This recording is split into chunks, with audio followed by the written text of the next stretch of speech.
Hello everybody, I'm Chris Provost from Provost Park Pass, and boy howdy do we have some breaking news. In fact, this breaking news is so breaking that it hasn't even been released to the public yet, but it's happening. So that is exactly why you want to be subscribed to Provost Park Pass and hit that little bell notification. That way whenever there's any breaking news, you will be the very first one to know about what's going on in the world of Disney.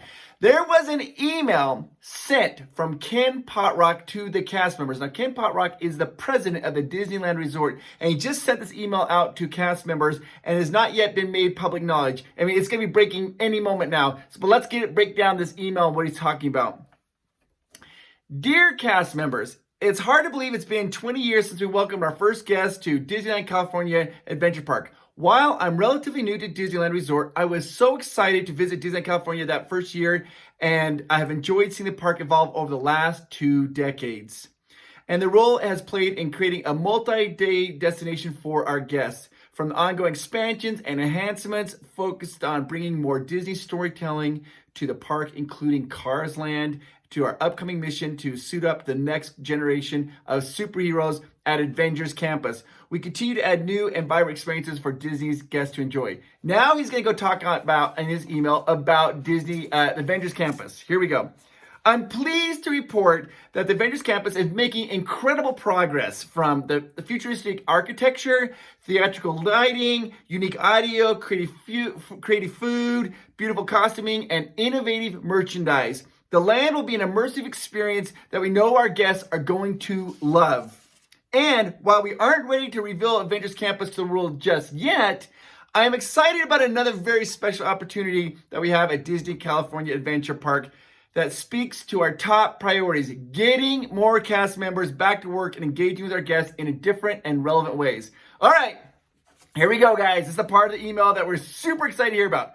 Currently planned to begin in mid-March, so sometime in the middle of March, we will debut an all-new limited-time ticketed experience focused on our world-famous food and beverage offerings from around the resort, the latest merchandise, and unique, carefully crafted entertainment experiences. All to be offered multiple days a week with limited capacity and enhanced health and safety measures in place. Guests, once again, will be able to step into a magical Disney environment, an environment that will provide memorable and fun experiences that our guests are craving. Teams across the resort are currently developing this distinctive Disney experience, so there are many more details to come. But I want you, our cast members, to hear this news first. So, I mean, he's letting the cast members know before it's gone out to the public, which now you guys know because you are the public. All right, continuing on. What I'm most thrilled about is that this initiative, along with our recent reopening of our outdoor dining at Buena Vista Street, enables us to bring about 1,000 cast members back to work. While that is clearly not all we want to accomplish, it's a start. Teams are working as we speak to start recalling identified casts in the coming weeks. Wow, continue on. This past year has presented extraordinary challenges, but this has not curtailed in any way our ability to move forward with a spirit of optimism. Thanks to each and every one of you for your contributions and making Disneyland Resort a place where dreams around the world are always welcome. Stay safe and stay well. Ken Potrock, Disneyland Resort President. It's happening. Disneyland California Adventure is going to be opening up to the public in mid-March. Now let's go through the details of what we do know. 1, Adventure Campus will not be included in that opening. He made that very clear in that email. Adventures Campus is not going to be open at this time. That's okay. The rest of the Disneyland Park, Disneyland California Adventure, is going to be open. Sounds like we got food, merchandise, and it's going to be awesome. You'll be able to walk around the park, eat food, go to Cozy Cone, the motel, you go to Flo's V8, the wine cellar, you're going to be able to maybe go to the Lamplight Lounge. It's going to be awesome. We do know that it says that there'll be some unique entertainment experiences as well. We also know this. There are no parades. They will not be having any parades at this time. And the attractions, the rides, those are not going to be open. No rides. Okay, no attractions and no parades, but they're going to have other entertainment for us to partake of when you go to the park. They're going to be doing this multiple days a week. That's what they said. So that maybe is like, that sounds kind of like a weekend thing, maybe a Thursday, Friday, Saturday, Sunday type thing or something like that. Now, keep in mind, Knott's Berry Farm started doing this, a Taste of Calico, and then the Knott's Berry Farm stuff, and they opened up the park. You would buy a ticket, and you'd be able to go in and then use your little ticket and get the food and sit down and eat, and the whole park was open. Disneyland sounds like they're doing it a little bit different. They're not quite going this route.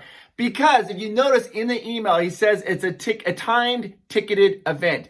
Very important to note that it's a timed ticketed event. That means that you probably have like a time for maybe like 10 to 1, maybe from 1 to 4, maybe from 4 to 7. So you might have like a 3-hour window. Maybe it's 2-hour window or a 4-hour window. This is pure speculation on my part. We don't know the exact details yet. Those are forthcoming. But you'll be able to go in for a little timed ticketed area. And I think the reason Disney is doing this is because that was one of the biggest complaints about Buena Vista Street when it reopened, is they had limited capacity. And people would get there first thing in the morning, they would get in and they would stay there and they'd camp out in the park in Buena Vista all day. And then the people weren't leaving, so more people couldn't come in. Eventually, when some people leave, then other people go in. So I think Disney is trying to combat that, saying, hey, what we'll do is you get a ticketed event, you'll be able to go from 1 to maybe 4, and then you'll have to leave the park, and then more people can go in. So that way they're kind of rotating it around and also be able to sit down at these restaurants and people will enjoy that. I'm excited. What restaurant are you most excited to visit, if you can, in Disney California Adventure? For me, Flo's V8 Cafe, hands down. I love that place. It's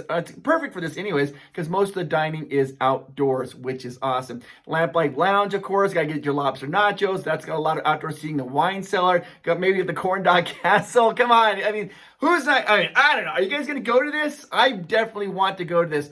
We do not know when tickets are going to go on sale for this. It probably will sell out because I'm just basing that off of how Knott's Berry Farm has been. Theirs is sold out. And so of course, Disney is going to sell it too. Those timed events will be selling out. We'll find out when they'll be putting those tickets on sale. It's going to be happening sometime soon. That looks like the first events will be happening mid-March, maybe the second week of March. They got to get all the cast members back. They got to get everybody retrained. They got to get all the food and get everything ready to go and work on the way that people are walking through social distancing and having the health safety measures. This is big. Disney California Adventure reopening to the public. This email was just released very recently to the cast members by Ken Potrock, the Disneyland President Resort. So we're excited that they're coming up with some innovative ways to have people come back into the resorts. I'm excited about this. I really am excited. It's going to be fun. It's going to be fun to walk by. You know they're going to have the music playing. It's going to bring a lot of nostalgia. What we don't know is, does that mean that Buena Vista Street now is no longer going to be open anymore to the general public? We have to buy a time ticket. I'm assuming they're probably going to close down the Buena Vista Street and just have you go downtown Disney if you want to without a ticket. But if you want to go into the park, you could probably, including Buena Vista Street, you'd have to have that time ticketed. That's an assumption on my part. I'm speculating, but I'm assuming that Buena Vista Street will probably be part of the Disney California Adventure. I mean, it makes sense to me that they would be doing that. Also, the merchandise stores. It sounds like they're going to be opening up lots of the merchandise stores. So we'll have lots of them open up throughout the park, which is great. You'll be able to check out, look at merchandise. Maybe go down to Bing Bong's Sweet Shop. Check it all out. Anyways, my name is Chris Provost. Hit that subscribe button, because the second we get those details of how they're going to be doing this, we will be putting out a video to let you know how you can get your ticket first to get into Disney California Adventure. Make sure you hit that subscribe button and the little bell notification. That way you're notified when a brand new video comes out. Oh, and by the way, my wife Amanda right now, she's down in Disney California Adventure. She's down in Florida doing Walt Disney World videos. I'll be joining her in just a few days. Check out those amazing videos. They're awesome. Have a good day, everybody. Talk to you later. Bye-bye.